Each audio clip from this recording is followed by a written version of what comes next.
जिससे किसान की आय 2 गुना हो जाएगी। कल रात को ही केंद्र की सरकार ने एक निर्णय लिया है, जो किसान खाद अपने खेत में डालता है, जिसकी वजह से उसकी फसल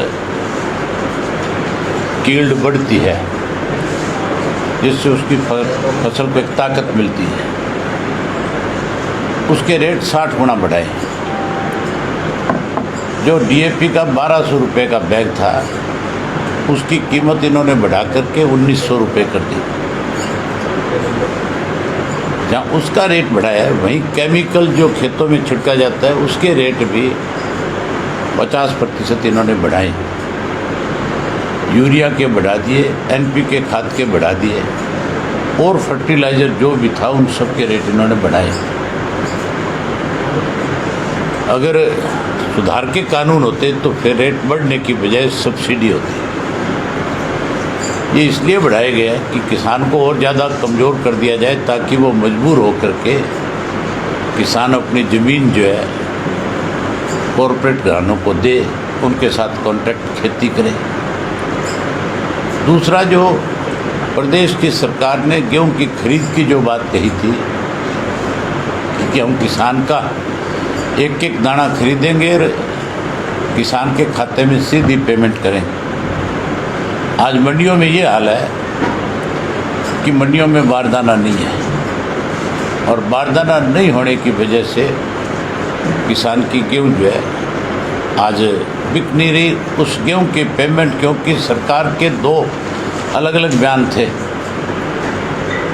जो गेहूं की खरीद की बात के लिए बारी बारी जोर लगा रहा था, जो कह रहा था, जो मिनिस्टर था उस महकमे का, वो तो ये कहता था कि मंडी में जैसे गेहूं आ जाएगी हम उसकी 24 घंटे में पेमेंट कर देंगे, 48 घंटे में पेमेंट कर देंगे। चीफ मिनिस्टर का बयान था कि हम 72 घंटे में पेमेंट कर देंगे। फिर इन्होंने अपना बयान बदल करके ये कहा कि जब उसकी गेहूं का उठान हो जाएगा, जब बैग में भरी जाएगी, जब वो गोदाम में जाएगी, तब हम उसकी पेमेंट करेंगे।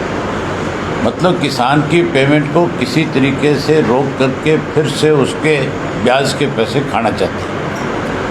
उसके अलावा एक चीज़ और उसमें हुई है, आड़ती के माध्यम से खरीदने की बजाय कैसे कॉरपोरेट घरानों के लोग इस गेहूं को खरीद कर सकें। इसके लिए सरकार ने जो डिपो होल्डर थे, उन डिपो होल्डरों को ये कहा कि आप अडानी के लिए और अंबानी के लिए गेहूं खरीदोगे, प्राइवेट परचेज करोगे। जो डिपो होल्डर लगे हुए हैं उनको प्राइवेट गेहूं परचेज करने के लिए इन्होंने नॉमिनेट किया है, जबकि मंडी के अंदर आड़तिया बैठा है। उस आड़तिये को, व्यापारी को कमज़ोर करने के लिए इन्होंने इस तरह के निर्णय लिए हैं, जिसकी वजह से किसान भी परेशान हो गया और मंडी का आड़ती भी परेशान हो गया।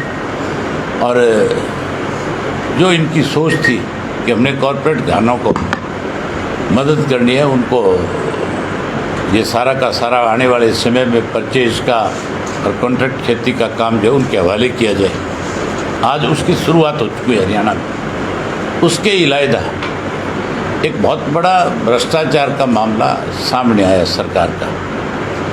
मुख्यमंत्री रोज़ ये कहता है कि मैं भ्रष्टाचार ख़त्म करने में विश्वास रखता हूँ, मैं इसको 0 पे ले आकर के खड़ा कर दूँगा। उसी मुख्यमंत्री ने स्वयं एक हज़ारों करोड़ रुपए का प्रदेश की सरकार को चूना लगाने का काम किया। सरकार की कोई भी ज़मीन, सरकार का कोई भी टेंडर, सरकार की कोई भी, चाहे सड़क बननी है, चाहे कोई बिल्डिंग बननी है, चाहे कोई तालाब की खुदाई करनी है, नहर बननी है, कोई भी सरकार का जो काम होता है उस काम के लिए बाकायदा तौर पे सरकार की तरफ से नोटिस जारी होता है। सरकार कोई चीज़ को परचेज करे, नीलाम करे, उसके भी नोटिस होते हैं। और उसमें भी जब कोई चीज़ को नीलाम करते हैं तो कम से कम 3 कंपनी, जिसका एक स्टैंडर्ड हो, जो ब्लैक लिस्टेड ना हो, उन कंपनियों को बुला करके उनमें कंपटीशन करा करके उसको आगे गवर्नमेंट अपनी तरफ से देने का काम करती है। सरकार ने, आपने कल के अखबारों में पढ़ा होगा, फ्लिपकार्ट नाम की कंपनी है, जिस कंपनी को गुड़गांव की करीब 140 एकड़ ज़मीन जो है उन्होंने उसको दी है, जिसकी कीमत सरकार ने उससे वसूल करी है 3.22 करोड़ के हिसाब से, मतलब 3 करोड़ और 22 लाख रुपए पर एकड़ के हिसाब से। जबकि गुड़गांव की जो ज़मीनें हैं और जो ज़मीन उनको दी गई है, वहाँ की ज़मीन जो है आज की तारीख में कोई कीमत नहीं है उसकी। अगर उसको ओपन ऑक्शन में किया जाए, सरकार ने पिछले दिनों HSIDC का एक टुकड़ा ओपन ऑक्शन किया था जो DLF ने खरीदा था 1144 करोड़ में, मेरी ख्याल इतने में, और बहुत छोटा सा टुकड़ा था ज़मीन का। अगर 2-4 एकड़ ज़मीन की कीमत 1144 रुपये एकड़ हो सकती है, तो फिर 140 एकड़ ज़मीन की कीमत कहाँ होगी? ये एक बहुत बड़ा भ्रष्टाचार का मामला है।